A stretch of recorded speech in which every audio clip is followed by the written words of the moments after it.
there he is. Komel is on the top screen.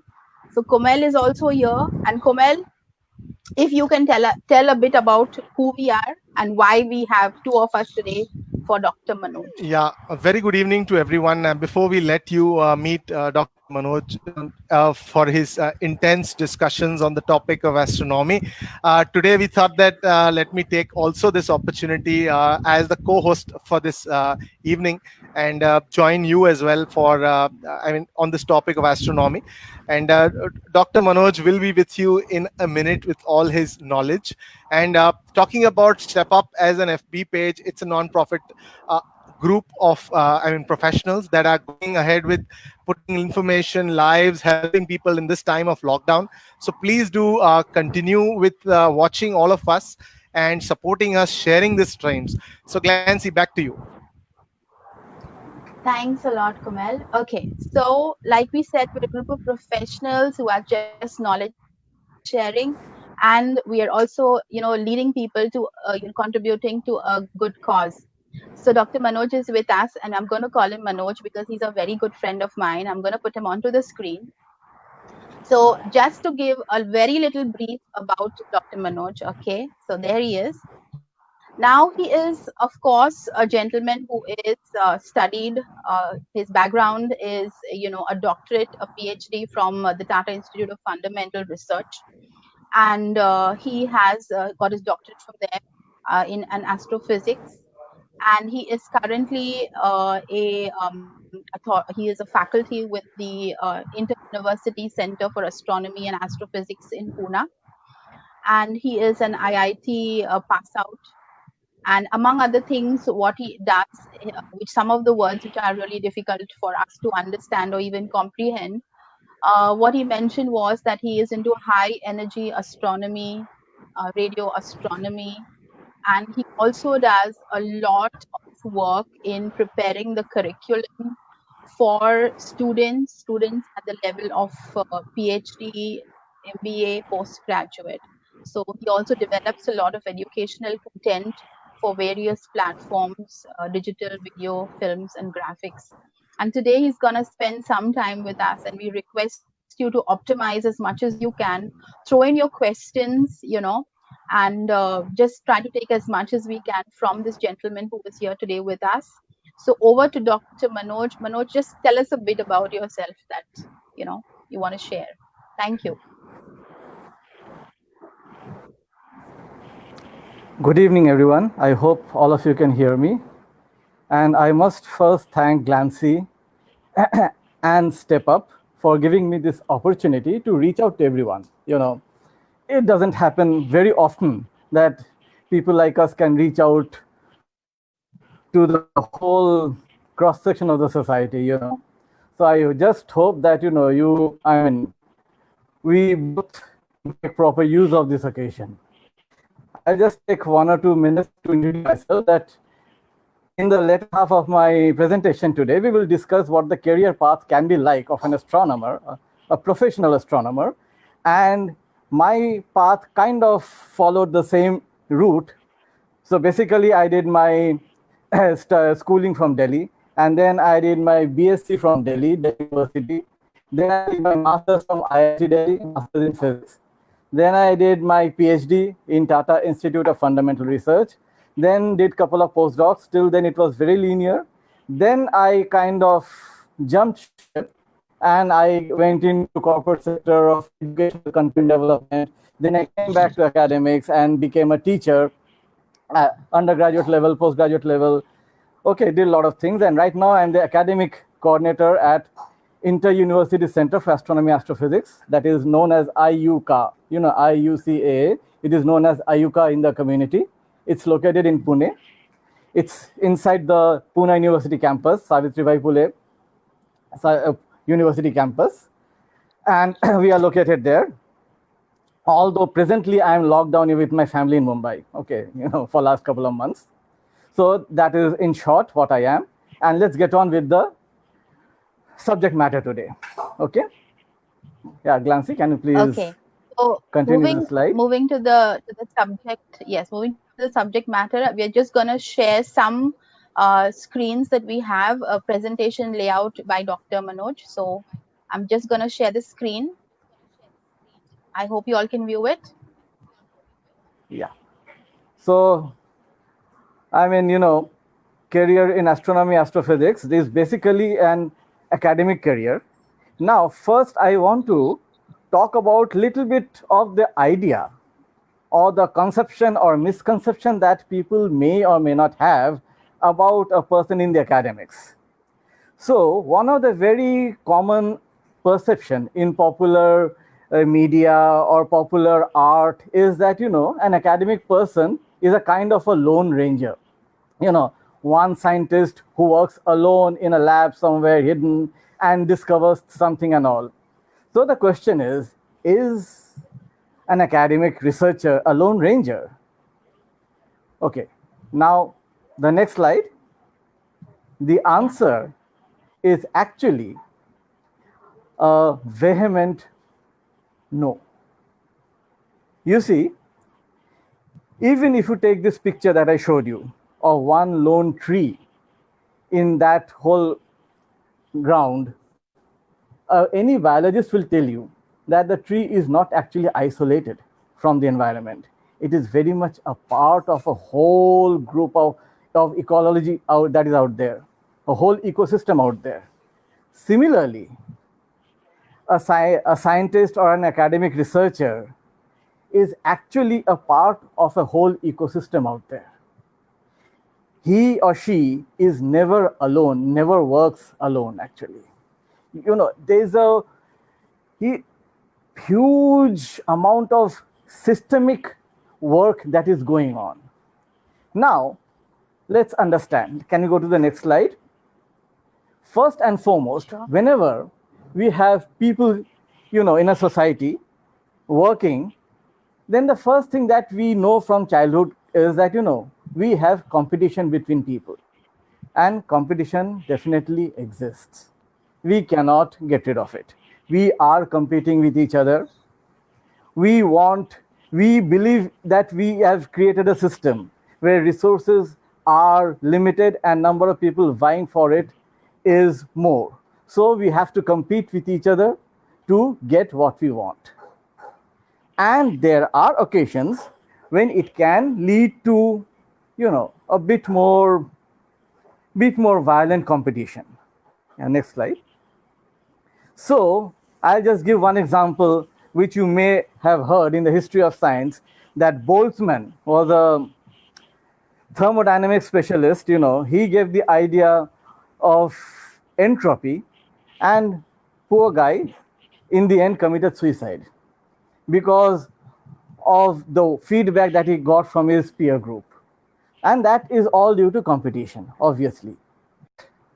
Overriding that competition, the whole academic research, academic fraternity is actually based on a collaboration, the process of collaboration. So, if we take any particular kind of research today or even in past, but I'd like to focus today. If I take up a research problem, then I will need different kinds of expertise. Okay, it's like fitting a jigsaw puzzle. Now in jigsaw puzzle, what happens? Different pieces combine together to form a picture. Yeah, next slide. So what happens in collaboration is that we are quite specialized in our abilities nowadays. Somebody knows statistics very well. Somebody knows instrumentation very well. Correct. Somebody has better grasp on theory. Somebody can observe well. And somebody is a good leader. He's a good manager. True. And we need all kinds of people, all kinds of expertise to develop something. So research ultimately is also like any product that you make, ultimately. Okay, but there are certain aspects which is perhaps inherent to research. We researchers take it for granted. And one of those aspects is that there is some, measures of checks and balance within the concept of research, especially scientific research. Can we go to the next slide, please, which is very important? And I really want to reach out to people, everyone, and discuss this in little bit detail, that what the scientific research entails. Okay, so now there are many aspects to scientific research, but I will just mention these three aspects, okay, which are extremely important. Okay, if any place you want to stop me and have a question or something, please do so. Okay, I mean, I'm always open to discussion. Absolutely, because we should not go ahead without with any misconception. We should not go ahead. Yeah, and right. I think I also want to add at this point that if you have any questions at this point that we have not been able to understand something, please guys put that on the comment section, and maybe later on, maybe when Manoj sir finishes a little bit of his presentation, we might take the questions from the audience one by one. So please do stay tuned all this while and let him actually get all the flow in, and I'm pretty sure most of your questions will be answered. Yes, sir, Manoj sir, go ahead. Okay, thank you. Yeah, so first and foremost, any scientific result should be reproducible. What I mean is that if I give you a result, okay, I have 2 fingers and 2 more fingers, and I count them together as 4 fingers, right? 1, 2, 3, 4. I develop a theory that 2 plus 2 is equal to 4. Now you or anybody should be able to reproduce that result under those conditions, okay? Now, this proves that if I come out with any fantasy result, and if somebody else is unable to reproduce it, then my theory is actually not accepted in the community. Okay, I have to ensure the reproducibility of any theory or any result that I get. And that is why a scientific fact requires a minimum amount of time before it can be established. And that is why you might be wondering that in the given day, when we are all going through this corona crisis in the world, okay, and everybody is coming with a new theory, new idea, but we are not converging on any idea, right? Because we have to go through these processes. And the first thing is that if I claim that I have a vaccine that works, it should be reproducible. I have to give enough data to another person who can make the vaccine and make it work the way I have designed it to work. If it doesn't work, then it is not a scientific fact. Okay. And the second tenet is actually related to this, that it should be able to make a prediction. So I have made a theory that 2 plus 2 is equal to 4. And how do I prove it? I count. I count 2 fingers, I count 2 fingers, and I count them together. And I say, okay, 2 plus 2 is 4. And now based on this, I develop some mathematical formulation. And from that formulation, I come to the conclusion that 2 million plus 2 million is equal to 4 million. Now, it may not be physically possible for anyone to really count 2 million and get another 2 million, say 2 million sticks, another 2 million sticks, and join them together and count 4 million, right? So it is actually not always possible to do it physically. But if in my process, in the process somewhere I find that 2 million plus 2 million I add, it should come to 4 million, and my result should be consistent with other methods by which I reach the result. For example, if I say instead of adding 2 million plus 2 million, I say 3 million plus 1 million, that should also give 4 million. Okay, so these are the ways I can verify that whether a particular theory that I've developed is able to predict properly or not, predict things properly or not. Okay, now comes the third part, which is extremely important. And I think this is one thing where a layperson may find it a bit confusing to understand. And that is, a scientific theory has to be falsifiable.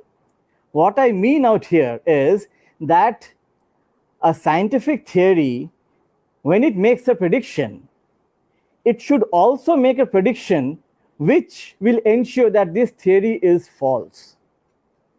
So, if I make a theory, suppose that 2 plus 2 is equal to 5, and if somebody makes a measurement and says no, 2 plus 2 is equal to 4, then my prediction has been falsified.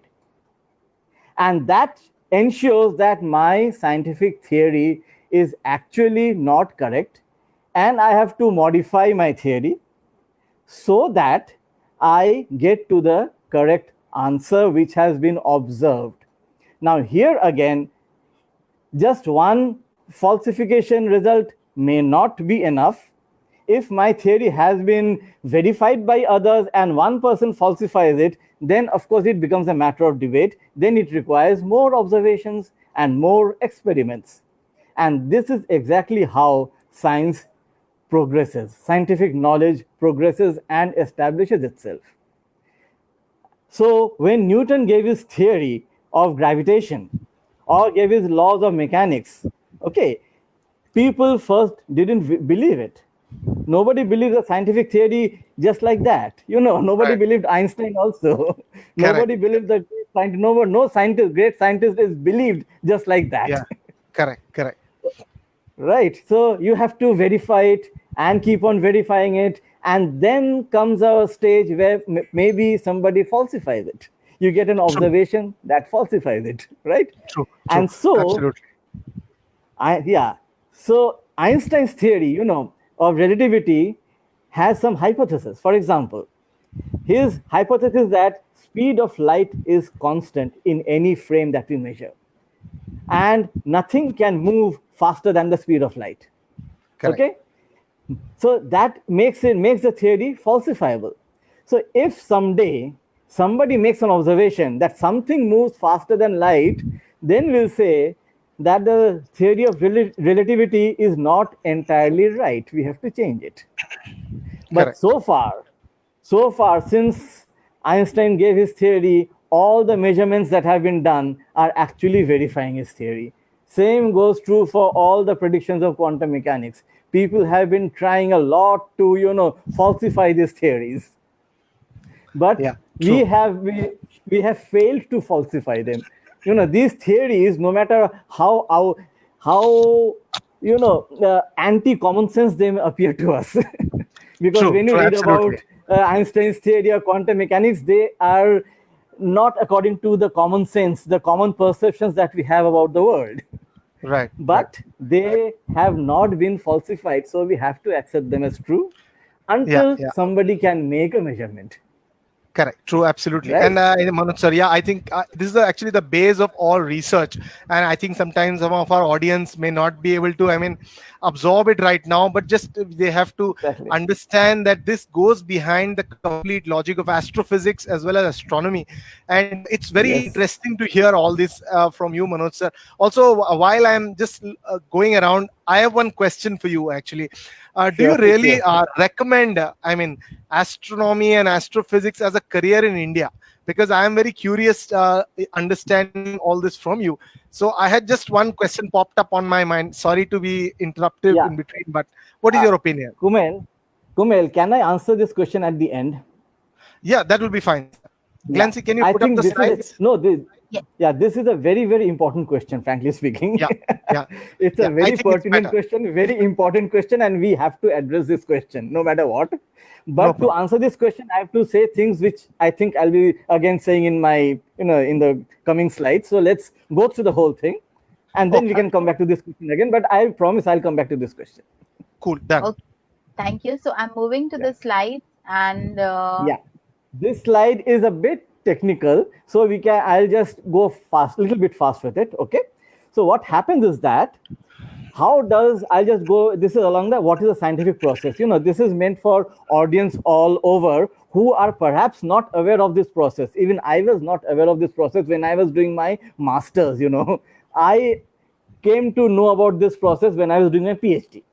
And I think all of us need to have some idea how it works. Okay. So the thing is, if there's any interesting scientific result that we obtain, we publish it. We publish it in journals. I mean, we don't publish it in newspaper or a magazine just like that, or some blogs. Okay.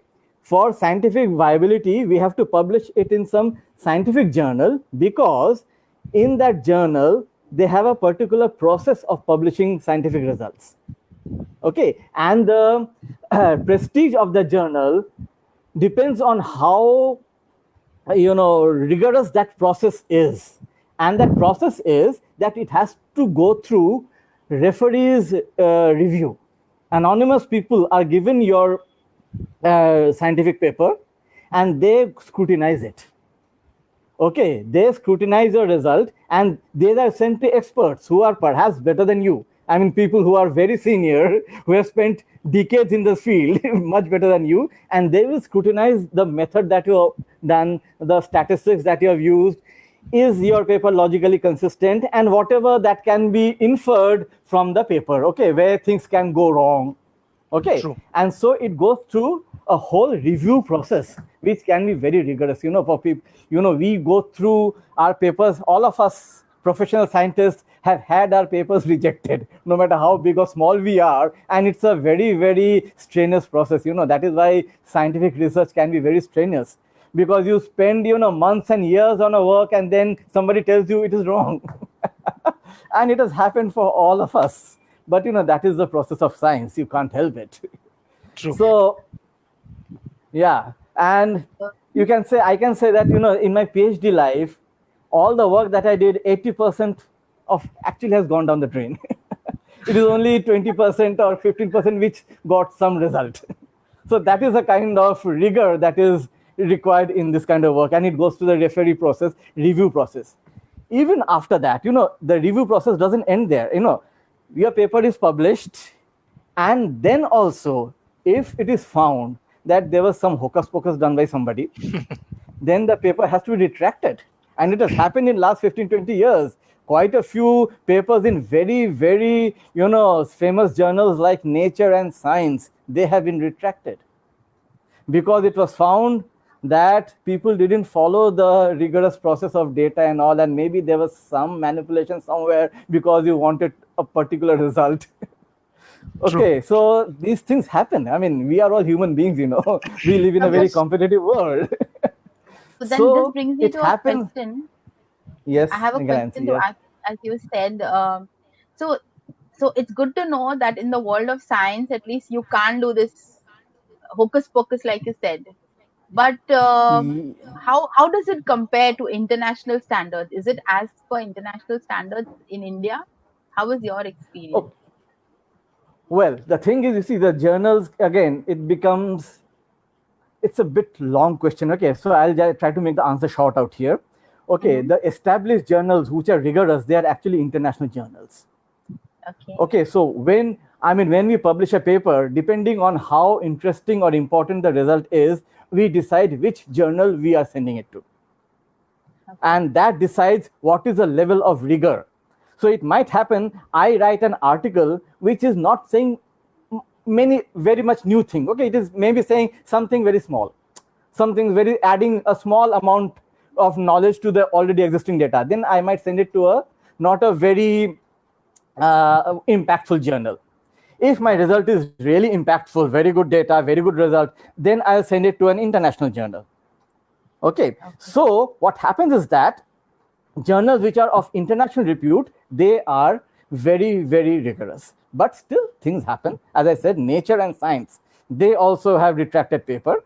But the number of retractions are hardly few given the number of thousands of papers that are published. So when it comes to statistics, you can say, ki, haan, theek hai. We are very much within the, below the threshold of, but still we have to be very careful about the ethics of our work. True. At the same time, I'll say that, that getting a journal of repute is creating a journal of repute is not easy. It requires a whole ecosystem of scientists, of review referees and paper and people and all, and editors. Okay. Yes. So in the context of India, I'll say that since Glancy asked this question, I will spend maybe a couple of minutes on this, is that in India and in the world, not just in India, it happens all over the world, including India, that there are something called predatory journals. Okay. These predatory journals are what? They want to earn money, and there are many good researchers, they are not aware that this journal is predatory, because a new journal may be a good journal, may not be a good journal.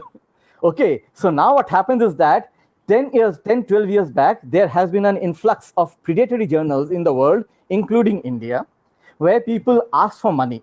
You pay money, we'll publish your result. And it becomes a published result.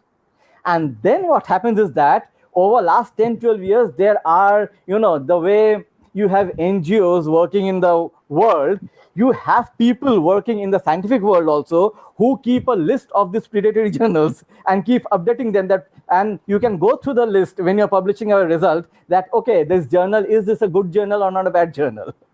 Oh, okay, very, so very it's a kind of feedback.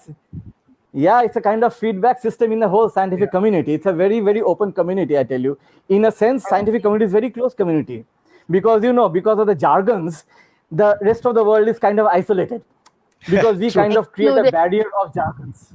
Yes, you'll exclude, not isolate. You'll isolate yourself. You'll exclude the rest of the normal janta.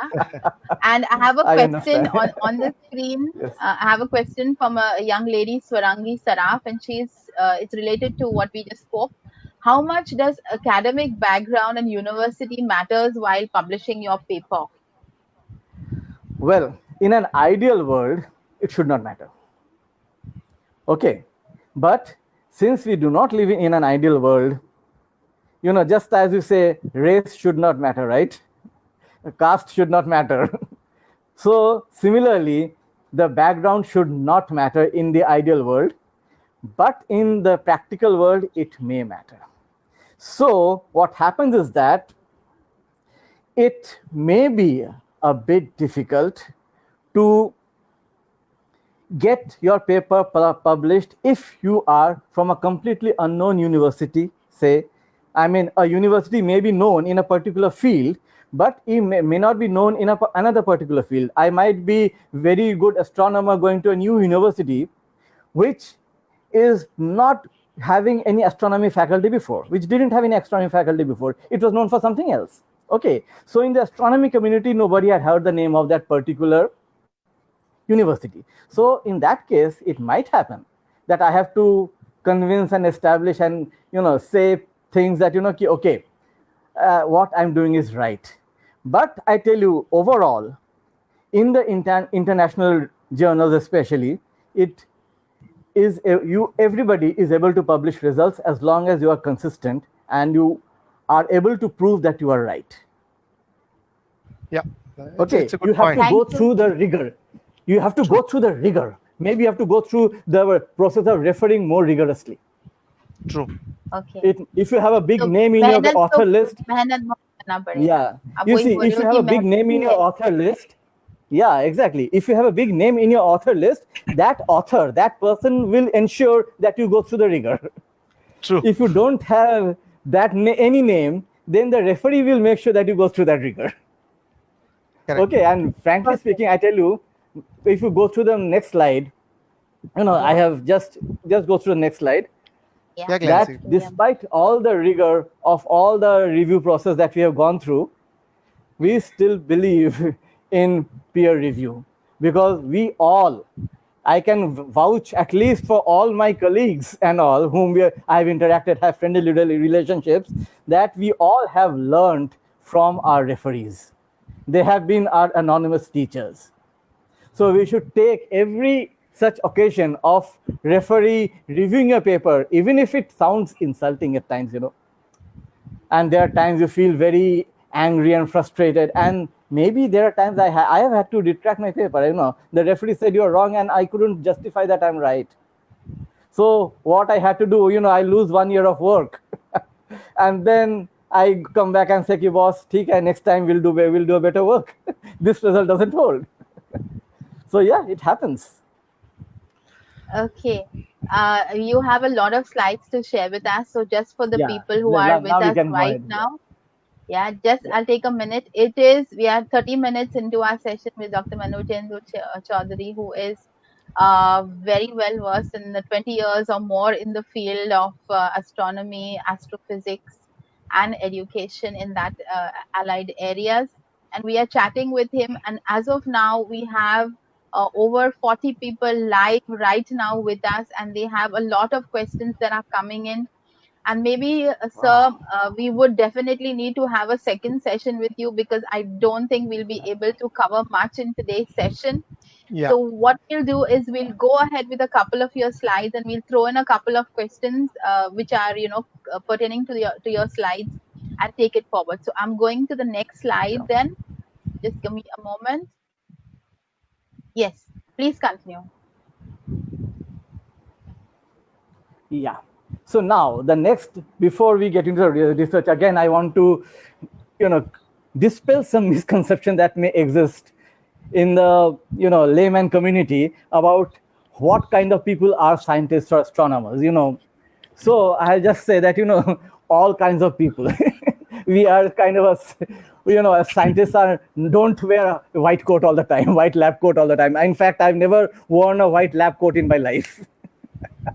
And there are all kinds of people. There are some extroverts, some introverts, some are very narrow-minded, some are very broad-minded, some are very focused on their work only, think nothing else, and some are interested about everything from movies to fiction to football and everything. There are all kinds of people out there. Okay, but one thing that is true, and I think it is true for any profession or any mode of life you take up, and that is you need a minimum amount of discipline, a minimum amount of rigor, okay, a minimum amount of dedication. All these things are needed. But what one quality, or say one attribute, that is needed is that you should be able to ask questions, and that is what makes you a scientist or an academic researcher. And this is one aspect which I'm sad to say that is not covered in our education process at all, because our education process only teaches us how to conform to the given norms and traditions that has been followed. And when you enter the academic world, that is after our MSc, when we start doing a PhD, that is when we slowly learn that answering question is actually secondary, a secondary ability of a researcher. The primary ability of a researcher is to ask questions. And this is what distinguishes, we are forced to learn this thing. And the better you can learn this aspect, the better researcher or a scientist or an astronomer or astrophysicist or whatever you are, that is what takes you forward. This is something we all learn over the, and it is, believe me, given our kind of education that we follow, it is really difficult. And this is one reason, one thing where we have to change our education process. But unfortunately, it's a huge thing. I don't want to get into it, of our education process. People, I can spend my whole life talking about it, and you can also spend whole life talking about it. But this is one aspect that we lack, that we do not encourage asking of questions. And that is where the Western system of education is actually ahead of us. That's all. We don't lack brains. We don't lack intelligence. We don't lack hard work either. We only lack this mental adjustment, that we should allow our kids, our students, our peer to ask questions, and we should allow them to ask us. And then we should not be at a higher pedestal. We should come down to the pedestal of the person who is asking question and answer their question. Believe me, I'm still struggling with it. Absolutely. Actually, Manoj sir, on that note, I also have a story to tell that. I mean, somebody told me there is no incorrect question. There are only incorrect answers. Exactly. Exactly. Yeah, Clancy. Exactly. Yeah, I have still questions are flowing in, and a lot of questions are flowing in. I have a question from Amit. Let me see if I can throw this in right now, and tell me whether you're gonna feel this question right now, Manoj, or do you want to take it later, or maybe you want to individually comment on it later. But it's an interesting question. When it comes to astrophysics, astronomy, different scientists have different views on some events, like the Big Bang. Okay. Some believe it happened, Okay. some don't. And Okay. how are these I think covered in since academics? yeah, since I'm in talking in this particular topic, right now, let me cover this question right now. You see, the way science works is that we have something called established fact. Like, for example, Newton's theory of gravity. When Newton gave his theory of gravity, it was at the highest level. It was not part of a school academics, school curriculum at all. Now people verify it, try to verify it, and when everybody has verified it to some extent and assume that it is right, then it kind of becomes, an accepted piece of knowledge. And then it is incorporated in your highest level, most advanced level of textbooks. Mind you, not paper. That is the difference between a paper and a textbook. A paper, scientific paper, can be refuted to be wrong later. Okay, but a textbook will take in facts which are generally accepted. Okay, but then it is at the highest level. Okay, for people who are doing masters or people at the highest level of textbook, which is not common at the lower level, then things which are very well established and many people have worked on it, it is taken for granted that is true. Then it percolates down the ladder and it goes to the undergraduate level, then the school level. Okay, and then it becomes kind of, depending on the difficulty level, it is introduced to students. Okay, if it is something difficult, for example, calculus, when it was established, it was very difficult. It was only few people, who were aware of it. When Einstein established, gave his relativity, or Schrodinger and all gave their wave equation for quantum mechanics, it was the highest level of discussion. Then Correct. over a matter of 70, 80 years, it became a master's level theory. People Correct. at master's level started reading about it. Okay, when it was established by many people, then it became sort of, like undergraduate level, people take it. Okay, and then difficulty level agar zyada hai, if the difficulty level is more, then we don't bring it down to school level, because it requires some higher mathematics or higher concepts which we have, which the prerequisite is not covered in the school level earlier. True. Okay, so that way it is percolated down. So any particular concept, for example, when I studied biology in class 10th, that was in the late 80s. I passed class 10th in 1990. Okay, the syllabus of biology that I had is completely different from what my son studied. That is because the knowledge at that particular time was, what was at the master's level over a span of 20, 25 years, 30 years, it kind of percolated down to the school level, which it can now they do a lot of genetics in class 10th also, which we never studied. Okay, so it comes, if something gets established slowly by the community, everybody has worked on it, it becomes common knowledge, then it percolates down. So now when it comes to cosmology, Big Bang, it is still at the level of a rigorous research. Okay, so there are people who believe in a certain kind of cosmology, and maybe there are people who believe in a certain different kind of cosmology.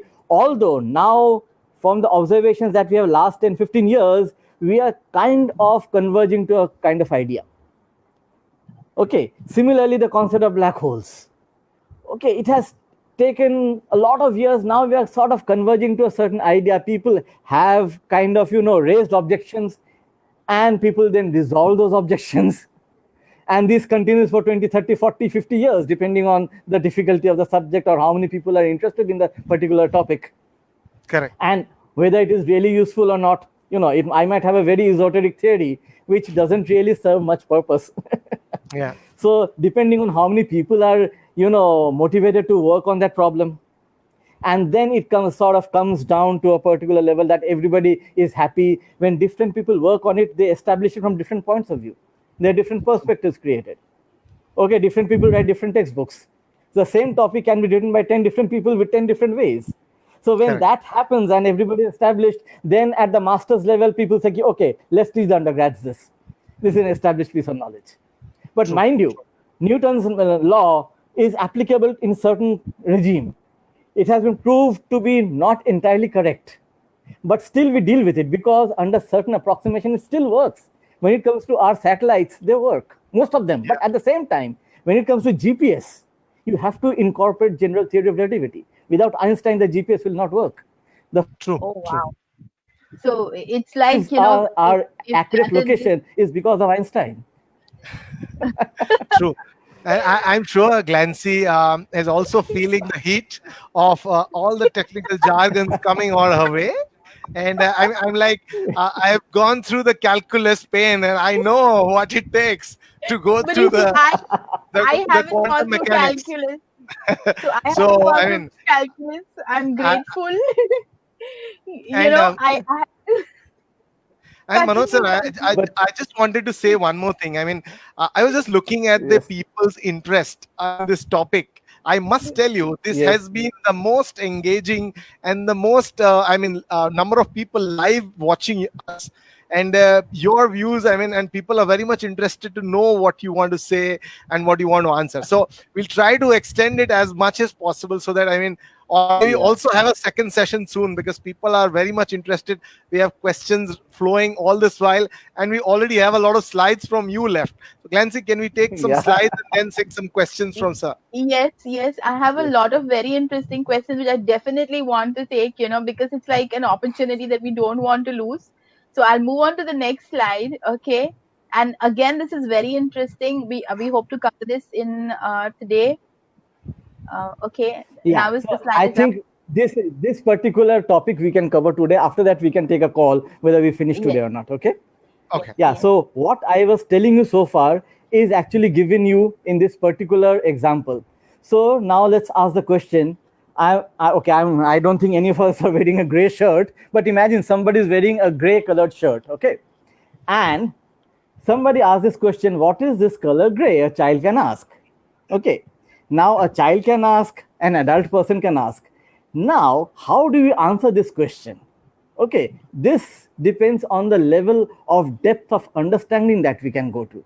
And can we go to the next slide, please? Yes, yes, yes. So now if you look at the color spectrum from the sun that we get, okay, this is what we get from the sun. Okay, you take a prism or a grating, and this is what we call the rainbow. I mean, if you take the rainbow, extend the rainbow, this is what we will see, right? Yeah. This is what we receive from the sun. You combine all of them together and we get white light, right? Right. Now, in this whole spectrum, we don't see gray. यार gray कहाँ पे है? कहीं पे दिखता है क्या? Yeah. I think मुझे तो नहीं दिख रहा है. मुझे तो नहीं किसी दिख को रहा नहीं है. दिखता है. Agreed. Gray दिखता नहीं है. Gray is not there. So most of the colors that we see, is actually a combination of lot of things. So can we go to the next slide and try to answer this question? What is this color gray? So now I'll say कि ठीक है.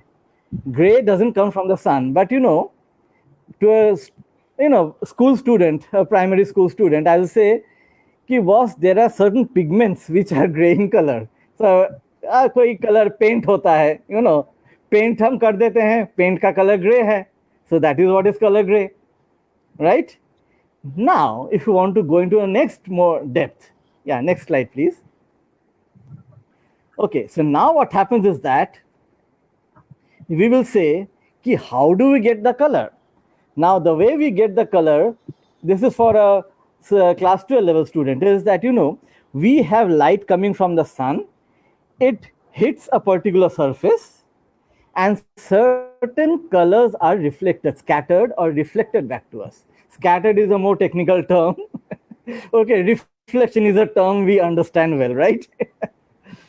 Okay, so what does a paint do? A paint will take all the colors and will emit certain colors back to us. It will send some color back to us. Okay, so gray color is not sent by the sun.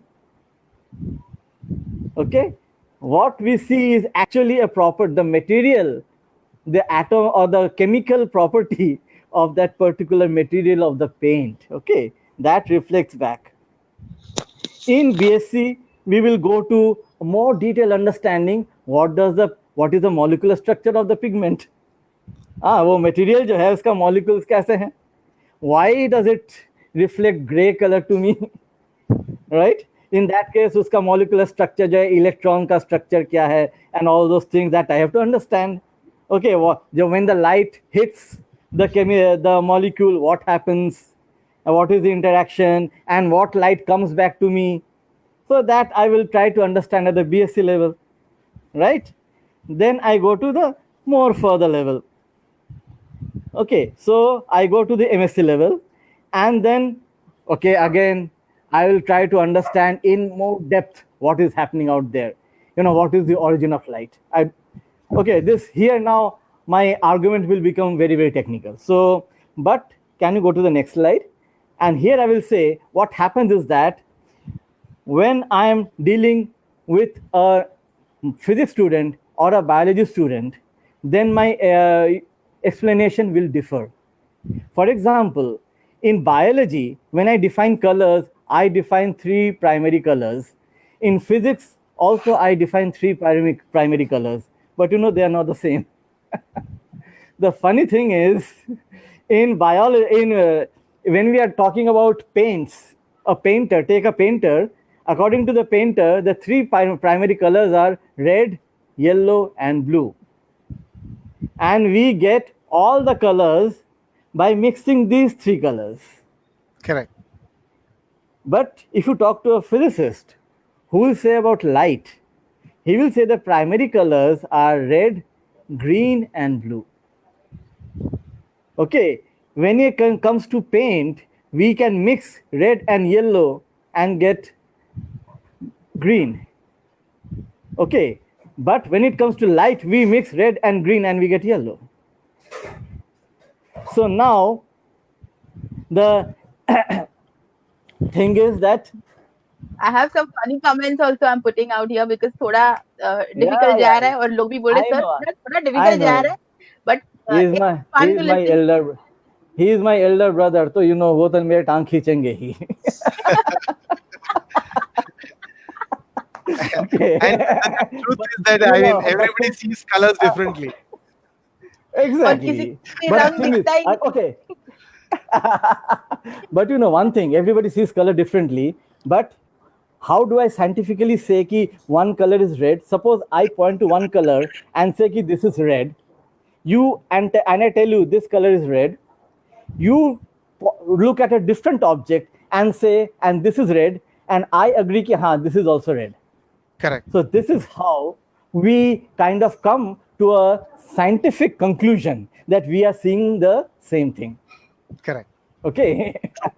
So nowadays, actually, it's we are developing concept of interdisciplinary research, where we try to join the concepts of different subject matters and get a better picture out of it. True. Okay, so now what happens is that I like to see okay, what does the physicist view and what is a biologist view, and then we try to get an understanding what can be the actual view, right? What is a more wider view. That's it. True. So so this is what research is actually. The fact that we have gray pigment is something perhaps established few hundred years back, thousands of years back, and that is now class 5 level knowledge. What was established maybe 100 years back is now class 12 level knowledge. What was established 50 years back is now undergraduate level knowledge. And then what is being established now is kind of becoming master's level knowledge. And maybe, something will become, some things which are completely debatable are part of your research. That is when you start debating and start fighting. No, I am right. My theory is right. It's open to all. Your theory is wrong. Open to all. It's open to all. Absolutely. Research is absolutely open to all. And you have to be answerable to all. Yes, answerable to, and that's the difficult part, actually, Dr. That Manoj. is I the feel that is the that difficult is the part. most difficult part. Yes. Yeah, Clancy. I have a lot of questions, and I think Manoj, let's take the questions because I don't want to disappoint Yeah, the yeah, people sure, who sure, sure. who Yeah, yeah, really definitely tuned take in. the. Let's go to the So question. I'm Yeah. gonna go. Yeah, I'll put you to the solo layout. I'm gonna throw in the questions on the screen. Okay. One moment. Let me just scroll. Okay, I have a question here. Okay. So it's on the screen. It's from a young man, and he's like, as a Ah, physicist, what's your ideology on God? okay. I have a very, very short answer to it. And my answer is I do not have enough data. Okay. Take Okay. that. I mean, the concept of God is not a scientific concept. Okay. It is not falsifiable. It is not verifiable. It is not predictable. Correct. On the lines of Interesting. Okay. research. On the, yeah. So, I mean, and it becomes the part of your being. You see, when you research, the way you perceive the world changes from perhaps what you were before. Okay, Correct. so now I am more open to receiving new things, new ideas than what I was before 20 years before. Correct. Okay, so now maybe 20 years ago I had some definite idea, but now I'm more open to, theek hai yaar, you prove me. Give me a falsifiable definition of God, then we'll see. Yeah. But I'm New neither against it, ideas. I'll not for it. Let's see. I mean, Okay. I'm open. I mean, I don't want to go against कि पता नहीं कल सचमुच आ जाए तो क्या हो जाएगा. No, but But at the that means same you're time, remaining true. You're true to your field yeah. of work, and as a scientist, you're going by those three empirical statements: Yes, exactly. reproducibility, And scientists speaking, falsifiability, and there was one more. reproducibility, Falsifiability. verify. Okay, reproducibility is verifiability. Okay, the second is predictability, and the third is falsifiability. Yeah. Okay, so So these very, three, very if interesting. yes, if you have something which is neither of this, then I will hold my judgment. Okay, I'll say कि ठीक है आगे देखते हैं ना. One thing I tell you, Glancy, what we learn being a scientist is we are very comfortable in saying that I don't know. Okay. My limit of knowledge is this much. इतना मुझे पता है, इतना इसके आगे क्या है उसके I am as ignorant as the next person. So Thank you when for it that comes to the corona, humility. yeah, similar, absolutely. When it comes to the coronavirus, I'm as ignorant as anybody. That is Yeah. not my All field. of It is, us. yeah, All of us are washing hands. yeah, absolutely. I try to read stuff. I try to make sense out of it, but I can't say I understand it. Yeah. I mean, yeah, Glancy. So I will come back to these kind of questions because Yep. the audience is asking. So I have another Sure, go question ahead. from Manisha Medge Ruke. Her question is, Sir, black hole can eat the Earth, and you have done intense studies on black holes. It's a part of your, I think, Yeah. theses and research Yes, yes, papers. absolutely. Absolutely.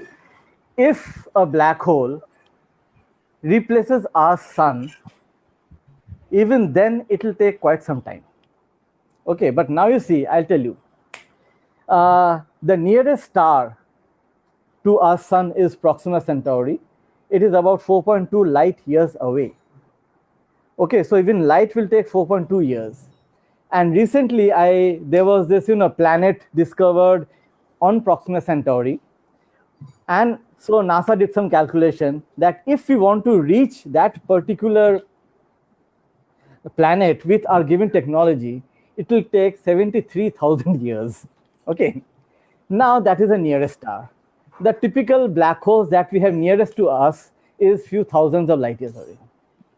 So the distance is so far, and given that our motion is not that fast, okay, so theoretically for a black hole to come near to us is nearly impossible.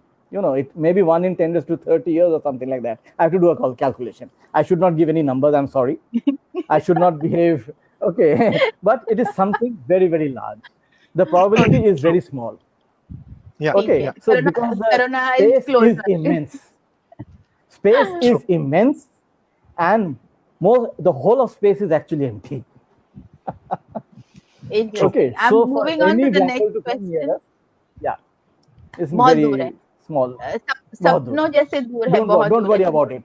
Don't worry Yeah, about don't worry about it. Yeah. We have much more difficult problems to deal with. Yeah. Immediate ones. immediate Immediate one. ones. Going to the next question from Ardra Lakshmi. Why is it that learning astrophysics or astronomy changed from gazing up the sky and getting passionate and curious, and then turning to getting highest marks in academics and choosing the best universities to continue to study? Very, very emotionally, किसी का दर्द मुझे समझ रहा है. Yeah, I understand. This is okay. This is actually a long question, but frankly speaking, the answer doesn't belong in the realm of astronomy or astrophysics. It belongs to the realm of economics. That because we do not have enough funding to bring in all the students in the fold. Because you see, ultimately what happens, we are all driven by economics. So now astronomy has reached a certain level that we really need very, very high level of technology to do anything new. Even so, nowadays, astronomy, like any part of science, is actually becoming huge projects. In fact, the cutting edge projects are so huge that you have international collaborations involving 20, 30 nations who combine together to build a telescope. I mean, it was there in my end slide, so maybe if we can talk about them later. But the thing is that since these projects are huge, we have our knowledge has evolved so much that to know something more, we have to take into account a technology which doesn't exist today. We have to take into account technology that involves data science, that involves computation, that involves material science, that involves mechanical engineering, that involves electronics and electrical engineering. And these things to that scale is so big, so complicated, that it is economically not viable. And when things are not economically viable, unfortunately, it is made available to only few. Of course, we as as researchers, as academicians, as teachers, as outreach people, we try to reach out to as many people as possible and encourage people to get involved in whatever method as possible. So nowadays, maybe I have not included in my today's slides because it was already getting too long, but in case there is something, we have something in future, I'll talk about citizen science projects, where people who are not part of the this quorum or the of the what shall I say, the ivory tower of people who are into this academic ivory tower, even people outside should be able to get into the process and make use of of their passion that they have, passion to know, passion to get involved. So there are many citizen science projects coming up. There's something called Galaxy Zoo, okay, which has made use of citizen science, and there are thousands of people world over who contribute to real scientific results. Okay, there are pros and cons of those approach, but we can discuss those later. But the main answer to that question, which is a very, very pertinent question, is that we need the infrastructure which is economically very expensive, and that is why it is we need lot of training to get into that. And that is why whenever there is competition is tough, unfortunately we have to choose a few. And unfortunately, I must add that the way we evaluate students is not always correct, because the way we have our examination that gives our marks is not always a correct representation of the ability of the student. So it might happen that a student doesn't get very high marks in the type of examination that we have, but is actually very good in research. So our evaluation process is wrong. Our selection process also needs change. But ultimately, it's a very competitive field. As I showed in the slide, there is a lot of competition. True. Absolutely. Thank you Yes, so Clancy. much. Thanks so much, Manoj. You're giving us information very candidly. You're talking not only about science, you're talking about the other allied roles of economics and marketing and Yes, funding and politics, which are all interconnected. exactly. We have passed the 1 hour threshold, but we still have so many questions, and we definitely You have can go gone ahead through. and I think we will definitely have a part two, because otherwise I will not be happy myself to let you go like this. So I have a few questions. Komel, what do you yeah, suggest? Which one should I pull onto the screen? I think the most pertinent question, I think the one first I popped up, and there are a lot of yeah, people already yeah. asking about the Please ask career the question parts. again. Yeah, just can you pick any of them which is regarding the career topic of astronomy, Clancy? I Okay, think okay, Mithilesh, as well as somebody also talked about. yeah. I mean, I'm how to build taking a one. career. Yeah, Okay, so I'm Okay, taking one this question question right that now. this particular question that you have popped up is actually more technical question who is already onto the path of astronomy or wants to get involved in Right, it. Okay. right. Before that, I want to answer the question which Kumel asked.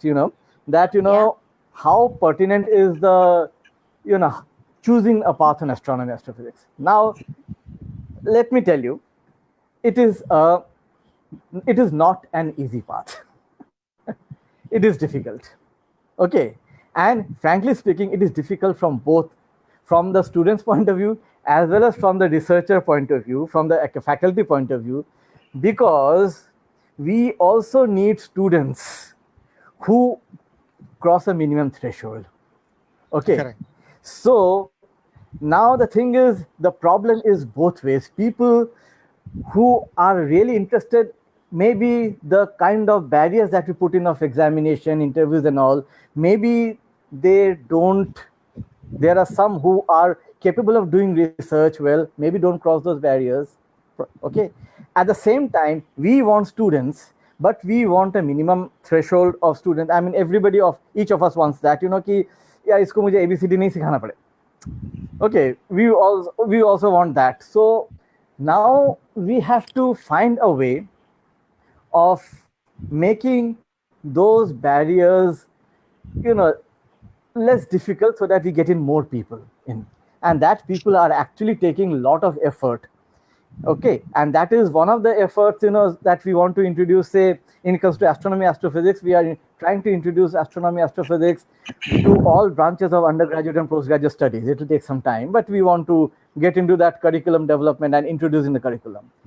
Correct. Then what happens in the career point of view? Let me tell you that given the current scenario, okay, let's be very practical today. I don't think there's any one career which you can say very safe. And given the COVID situation, given the world economic situation, we don't know what is going to happen. Okay, True. all the notions that we had was for a different world. Okay, nobody can say कि नहीं मैं जो कह रहा हूँ सही होगा. I mean, take my words, write my words. Nobody will say that. But at the same time, I'll tell you, we go through a certain rigorous process of during our PhD years, during our postdoc years, and then some people get into the path of the joining a faculty somewhere in some research institute and continue with their passion and career and all. There are some who perhaps go to college level teaching and all. There are quite many, especially doing, my junior himself, he went into the world of finance and he's earning hell amount of money. Okay, because the same differential equations that you solve in physics, their similar equations are solved in the world of finance also. In fact, many times the kind of mathematics that they use is ahead of what we use. There are times when I go through the papers published in finance world, to do the time domain analysis. So when you Correct. say ki as function of time, how a particular thing rate changes. There are very, very sophisticated analysis done by finance people. And True. I must say, if we incorporate those things in our astronomy, it will be very, very interesting. I'd like to see those results. Okay, Truly. so the thing is that there are people, I mean, as I said, my junior himself, he didn't like. He went through the process of doing a PhD. Then he said, "Nahi boss, I want to do something else in life." I Correct. myself went from the core scientific research more into education. I went into content development. You see, I am more into reading and music and stuff. So I did a lot of content development for educational content. Writing movie scripts for education movies, developing online content. Interesting. Okay, then yeah, I've done all those things. Then I decided to come back to academic reality. So it depends. I can't predict anything, but if you take um your what shall I say, all the things that you learn in the correct way. Suppose I learn to how to ride a bicycle, and I don't confine myself to a bicycle, but I then move on to a two-wheeler, and then I decide to move on to a car. Okay, True. so I can keep on updating myself depending, and maybe there are things that I learned over the years which is not there in a particular person, say my colleague who went into astronomy and astrophysics completely. I went to a completely different stream. So everybody can have their own different career path. Okay, True. I'm more into curricular development. I'm more into studying education, and education is actually a subjective research, not a scientific objective research. Correct. Okay, so I mean that way, my interest is more diverse. As you say, there are all kinds of people in science, Yeah. all kinds of Absolutely. people in astronomy. Absolutely. Yeah. Yes. Yes, So Glency. Okay, so there are many we different kinds of have people, and we can all choose a career path. Yeah. I think yes, Glency. we have we have requests from people who are like, we need one more session, a second session on Q&A. And there are so many questions that we have on the Big Bang theory that we want to address with you. So many other such questions that are there right now, which are very interesting, and we really need to address them. Questions upon NASA, and the theory of everything. We also have something about the theory of everything. So we Yes, definitely need more time with you. But I think it's known as as GUT. The theory of everything is known oh, as GUT, GUT, Grand Unification Theory. oh my Yeah. God, okay. And I have a gut feeling that people will come back strongly for the second session too. I think, और Glency, अगर हमने we can take a couple of questions more if sir agrees, and then we close on. लेकिन Yeah. I'm okay. the question, I it's mean, not a question, Komal, the question is that it's not a question, it's an entire theory, it's an entire like he just said. तो अभी कौन सा लूं जो मैं फटाफट निपटा सकती हूँ. I I'm think there's taking one. one question. Yeah. I'm taking one question Yeah. which has just come on the screen. Okay. Abhijit Kaushal has said, I'm a 37-year-old person with masters in botany, biotech, and genetics, and an amateur astronomer.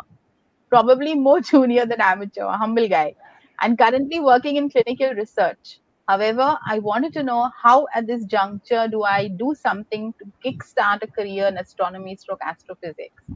So Manoj, over to you. I'm putting you well, on so this one. I tell you, I'll have a very, very simple way of bypassing this. I'll ask this person to contact me, or मैं उसके साथ direct one-to-one बात करता हूँ. Cool. That's good. बहुत I अच्छी think. बात. But the thing is, I tell you what, I want to have something for the general audience also, and that is that the interface of biology and astronomy is known as astrobiology. Yeah, Okay, and that is a very, very nascent field of research. And the whole purpose of that research is to locate life in this universe, any other planet or any others, in the interstellar medium or whatever. And the whole purpose of the field of astrobiology is to address the question of origin of life in the universe. And believe me, it is just the beginning. It is, if you talk to people about astrobiology, even only few people, few universities have any person who's working on astrobiology. Okay, so that is one. I mean, if there's a person who is into biology and one is interested in astronomy as also, that person should read about astrobiology. Okay, you can use the internet, Google, everything, and use Wikipedia as a starting point and understand what astrobiology is all about, because that will help the person into get into the field without the mathematic part, because in astrobiology involves lot of things which are not mathematical. Otherwise, the traditional astronomy is very strongly mathematical oriented. Yeah. Okay. We haven't touched the questions that we had planned for you because we don't have the time. But I'll take this, I think, last question from Mithilesh. So, how do we Indians learn more about the subject? And university teaching and primary schools, can be given a base so that it is developed. So, since you're in the field of education, what And what have you been involved in to make this yeah. happen? Ah, Yes. okay. In that case, I'll just tell this much, that I am right now an academic coordinator in IUCA, IUCAA, that is Inter University Center for Astronomy Astrophysics, and IUCA has set up something which is known as ACE, ACE, Astronomy Center for Educators. Okay. Now, IUCA has a big outreach program which does astronomy outreach to school level students, but that is only at the outreach level. Now, what we are trying to really seriously get into is getting astronomy curriculum at the education for undergraduate level, postgraduate level, and if our next proposal goes through, then at the school level also. Ultimately, all depends on funding. So we have written a proposal. We are trying to set up a center for astronomy education at school level also. True. We are trying to do that, and so far we are trying to focus into mainly curriculum development and teacher training programs for astronomy astrophysics at the undergraduate and postgraduate level. And if the next phase goes through, we will go to the school level also. But you can understand that for a country like India, it will time for us to percolate through. Okay, but we are working on it. So True. there is Okay, progress. What you're saying that there, yes, there is there the is progress, horizon, and the people have horizon is realized bright. that we have to do it. The people have realized we have to do it. So maybe another 5-10 years, this question will have an answer. True. Thank you And so much, Manoj. yes. Yes. Yes, Komel, go ahead. Yeah, actually just wanted to add that now people are also taking up a little more unconventional per se careers, just choosing only a safe bet. People are also venturing out into topics of deeper science. Let me put it this way: for people, some people must have thought that it is going bouncer, and some people are not understanding. But yeah, deeper science has its own charm. And I got a lot Yes. of people in the comments, and they were, the way they have emotionally written their questions, I can see they are interest in terms of deeper science and the questions that arise in their minds. So I mean, it has been an excellent session in my overall experience so far. I mean, this has been the most enriching sessions so far, and Thank you. I definitely need a session two. Especially the audience is also asking that we need another session, especially for Q&A, and we can also do that. We collect all Sure. questions and we have that with you, and also Yeah, your presentation. Yes, exactly. Glancy, go on. Yeah, Yes, so sure. what Komel is saying, is absolutely right. And also, we have people who want to connect with you one to one. I know that you're a recluse. I know that you're the person who is completely involved in his work and not very social. So, to tell my people who are watching, the Step Up Consultants, it is an exclusive session that we have with Dr. Manoj today. He is otherwise somebody who hides away and he works with his papers and with his whatever stuff that he does, looking at the stars and the planets. So we will definitely be having another session, and very soon, depending upon the internet connection mostly. That's been the challenge for us for this time, because he's been so reclusive that his internet connection has been the only challenge of getting him on board. We welcome your questions. We welcome your questions a lot. We will ensure that all your questions will be answered. We will request Dr. Manoj to answer these questions via the FB comments that will be floating. I'm sure he'll take the Sure. time to do it because he's very hardworking. And we have gone only kind of halfway through the slides that he gave us, and we had planned at the start. that we will have a session to just considering the content that he has got to share. So, Dr. Manojendu Choudhury, a few final words to say to our people. I'll put you on solo, and a few final words to say to them that you will be back. Yeah, I mean, the final words that I want to say, I had planned to say, I think I'll reserve it for the next session. Final words. Yeah, I Okay, was just going to so say today I'll that say, for please come today, up with only your questions, aaj ke liye. and I'll Yeah. be happy to answer them. I'll definitely incorporate them in my when we meet next time. Definitely, and it was fun being here. Definitely. Yeah, I just want to Okay. add one thing, and I'm meeting you for the first time as such, and you are a rare combination of humbleness as well as knowledge, which I find very rarely with people. So, I mean, thanks a lot for being on this live session, and I have a couple of my friends who are like, we want another session, so we will not let you go without the session, maybe in the coming week and whenever you find time. Thank you, sir. Yeah, yeah. This is lockdown. We are available. Thank you, sir. Okay, so thank you all for watching, and stay in touch. We definitely will be connecting with you. Watch us. We have sessions coming up every other day. We try to stagger them, but thank you for watching us. Keep watching us. Keep watching the upcoming events. We have a lot of interesting people that are engaged with us. Wonderful professionals, as you have been very serious about their work, and still, the people who enjoy their work thoroughly, and you can see it. So from the Step Up team, Glancy, Komel, and right now Manoj, thank you so much, and we will see you in the next session. Thank you. Shubhratri, good night. Good Komel? night. Good night, Stay everyone. home, stay home, stay safe, and I'm pretty sure the second session will be a bigger one, because now people have already tasted Manoj sir's knowledge, so they don't want to miss out. Thank you, sir. Stay home, Thank you. stay connected. Okay, bye bye, Thank and you. thank you. Bye. Bye. Thanks a lot. Bye, everyone.